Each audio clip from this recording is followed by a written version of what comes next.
O que, afinal de contas, está acontecendo com Bitcoin e Ethereum nesse exato momento? Por que o mercado, depois de fazer uma máxima, recuou? Será que esse é um movimento natural? Será que o mercado está de olho em alguma coisa? Será que surgiu alguma coisa nova no radar? Enfim, tudo aquilo que você precisa saber de relevante sobre esse momento para que você também tenha aí cautela para saber o que fazer em realizações, em quedas como essa. Nós chegamos à máxima histórica do Bitcoin no dia 13/8 à noite aqui no Brasil. Chegou a superar os 124 mil dólares, quase 124.500. E o Ethereum também chegou muito próximo de renovar a máxima histórica ali na região, um pouco acima dos 4.800 dólares. E antes de tudo, eu quero trazer um fato aqui que ajudou a impulsionar essa alta. E a introdução, aquilo que eu vou mostrar aqui para você, é justamente aquilo que eu venho falando ao longo dos vídeos aqui do canal. Você que acompanha o canal há mais tempo já deve estar cansado de ouvir isso. Quanto mais o mercado tem apetite a risco, mais ativos de risco tendem a se valorizar. E o mercado cria um apetite maior a risco justamente quando tem uma maior liquidez nos mercados, mais dinheiro em circulação e menores taxas de juros. O mercado já vem precificando cortes de juros e isso também vem animando o próprio mercado cripto. E aí entra o que eu vou te mostrar agora.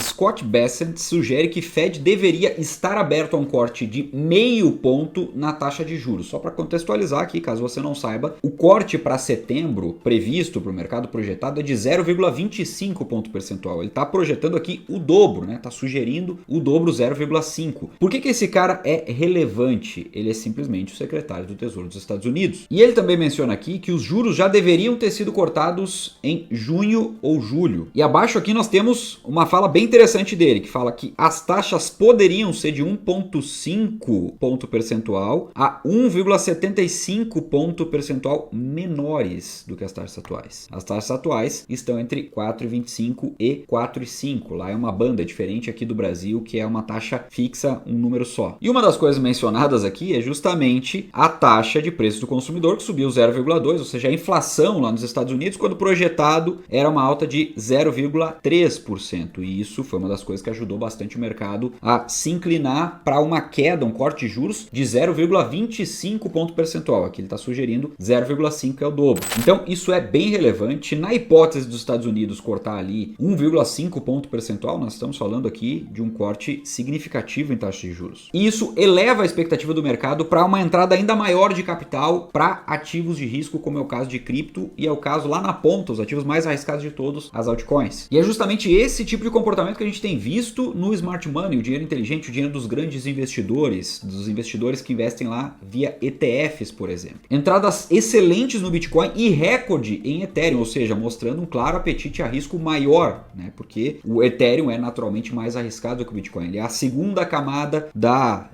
entrada de capital, de fluxo de capital no mercado cripto. E essa sequência de fatos, a inflação ter vindo menor do que o projetado pelo mercado, o Scott Bessent falando que os juros deveriam ser cortados de maneira bem mais rápida e mais incisiva do que o mercado próprio está projetando, ou seja, no lugar de 0,25 ponto percentual, 0,5 ponto percentual, 1,5 nas próximas reuniões, operar em 1,5 abaixo daquilo tudo que o mercado tem de taxa de juros hoje, né? 4,25 a 4,50. Isso levou as apostas em corte de juros no dia 13/8 para praticamente certo o corte e uma possibilidade de corte de 0,5 ponto percentual, que é justamente o que o Scott Bessent falou, que o mercado não estava trabalhando até então. Obviamente isso, como eu falei, ajudou muito os mercados, animou os mercados e impulsionou o Bitcoin a buscar, por exemplo, as novas máximas. Depois de ter atingido as máximas, o Bitcoin fez aquele recuo, que é algo completamente normal, né? Investidores realizando lucro, enfim, um recuo pequeno. Outras altcoins também fizeram um movimento de recuo. Só que às 9 da manhã, ou melhor, 9:30 da manhã, aqui no Brasil, saiu este dado aqui, ó, o PPI mensal, cuja estimativa, o projetado, era 0,2. E ele bateu aqui 0,9%. Ou seja, isso aqui é a inflação ao produtor lá nos Estados Unidos. É como se fosse a nossa inflação aqui medida pelo IGPM versus IPCA. Quando a gente olha para o IGPM, ele sobe muito, a tendência é que nos meses seguintes o IPCA suba também. E é claro que a gente não está falando aqui de uma inflação absurda ao produtor lá nos Estados Unidos. O fato é que ela veio muito acima da expectativa do mercado, que era uma expectativa aqui de uma inflação bem baixa, né? Lembrando que lá nos Estados Unidos a inflação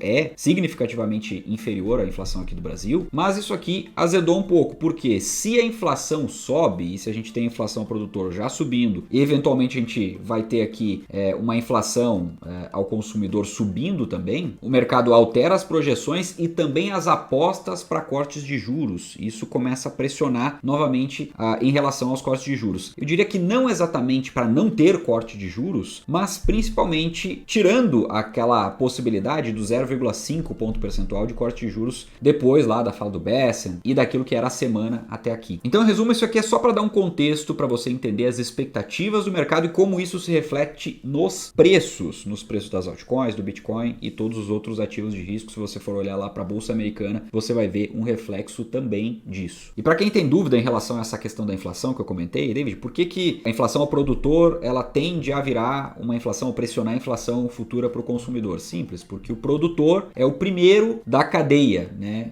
Depois vai chegar no consumidor. Se ele tem uma inflação maior, se os preços sobem para ele, automaticamente o que ele precisa fazer? Repassar esse aumento de preços pro consumidor. Isso é na prática um pouquinho mais complexo porque não é uma matemática exata, mas é só para você entender, via de regra, como é que funciona no mercado em relação à inflação, isso lá nos Estados Unidos, aqui no Brasil, em qualquer lugar do mundo. E falando em taxa de juros, nós vamos ver aqui as apostas agora. Como é que estão as apostas em relação a cortes de juros lá na Bolsa de Chicago? Nós temos aqui uma possibilidade, ou apostas de cortes de 0,25 pontos percentuais em 92,5%, né? Ou seja, dando aqui uma chance, uma probabilidade de 92,5% de chance de corte de 0,25 na próxima reunião no mês que vem, em setembro. Ou seja, o mercado já está dando aqui praticamente como certo um corte de juros em setembro. E as apostas em relação a um não corte de juros, né, uma manutenção de corte de juros, ficam aqui na casa dos 7,5% nesse momento. Em resumo, nós somente voltamos aqui em termos de expectativa para onde nós estávamos lá no começo da semana. Agora, David, esfriou um pouco em relação ao mercado cripto? Esfriou, isso é inegável. A gente teve um dado aqui negativo e ele veio bem fora da curva aqui do esperado. Mas o que acontece na prática é que o mercado acaba se ajustando, ou seja, vem uma correção, não tente adivinhar até onde vai a correção, observe o mercado, né, para ver exatamente até onde vai, se a volatilidade ainda está alta. Quando a volatilidade começa a diminuir, o mercado começa a se ajustar, ele começa já a ficar ali com maior clareza, né, ter uma maior clareza, melhor dizendo, em relação àquilo que é a precificação ideal para aquele cenário possível. Depois desse ajuste, ele começa a mirar novos indicadores e aí a gente vai depender de indicadores futuros, indicadores que saem toda semana e que vão nos dando norte sobre o andamento do mercado cripto. Por isso que eu sempre falo, não é para você olhar para uma única coisa, é para você olhar para o todo. Olha para o macro, olha para os indicadores que mostram para onde está indo o dinheiro dos grandes investidores, olha para as perspectivas do mercado aumentar o risco, né, a compra de risco, o apetite a risco, olha para os ciclos, olha para os bons projetos para montar um bom portfólio e faça a sua gestão de risco também. Porque eu vejo muita gente chorando por aí quando tem uma realização, uma queda, simplesmente porque está 100% alocado no mercado. Se você está 100% alocado no mercado, aí você está jogando com a sorte, você está especulando. Da mesma maneira, tem um monte de gente que fica chorando quando o mercado dispara falando, mas eu vendi tudo. Pois é, vendeu tudo por quê? Porque está apostando? Você não é um investidor, você é um apostador nesse caso. O bom investidor, ele está sempre ponderando os cenários possíveis e reagindo ao todo, mas principalmente ele não está 100% de um lado e nem 100% de outro. Porque só teria um cenário para você ficar 100% comprado, por exemplo, que é o cenário de você ter certeza de que algo vai subir. E se eu mesmo tivesse certeza de que algo vai subir amanhã ou semana que vem, eu certamente alavancaria todo o meu patrimônio aqui, apostaria todas as minhas fichas nisso. A questão é que a gente não tem como ter certeza em nenhuma hipótese. Então lembra sempre, reforço mais uma vez, guarda-chuva se compra em dia de sol. Quem fez o dever de casa e tem caixa, certamente está conseguindo com tranquilidade comprar mais barato nessas quedas que acontecem, como é o caso dessa queda atual. E eu concluo dizendo que essa não vai ser a última correção, nós teremos outras, portanto, é bom você sempre estar preparado para não ser pego aí desprevenido, entre aspas. E aproveito para dizer também que caixa eu deixo em USDC, lá na Binance está rendendo muito bem, obrigado. Afinal de contas, é um caixa em dólar que fica ali sendo remunerado e me dá a opcionalidade de poder comprar nas quedas. Se você ainda não tem conta na Binance, eu recomendo que você abra pelo nosso link aqui, porque ele é um link bonificado, dá 10% de cashback sobre todas as taxas de trade vitalício e também até $600 de bônus ao cumprir as tarefas que vão abrindo lá para você logo depois que você abrir a conta. Caso você não tenha aberto a conta também por um link bonificado, já tem a conta lá na Binance, você pode fazer o login pelo nosso link aqui, que aí você também consegue ativar esse cashback. Só lembrando, para ativar esses bônus, você precisa abrir até o final a conta pelo nosso link aqui. Dito isso, sem mais, eu vou ficando por aqui, já vou deixar a recomendação desse outro vídeo para você assistir. É só clicar nele, um forte abraço e a gente se vê lá.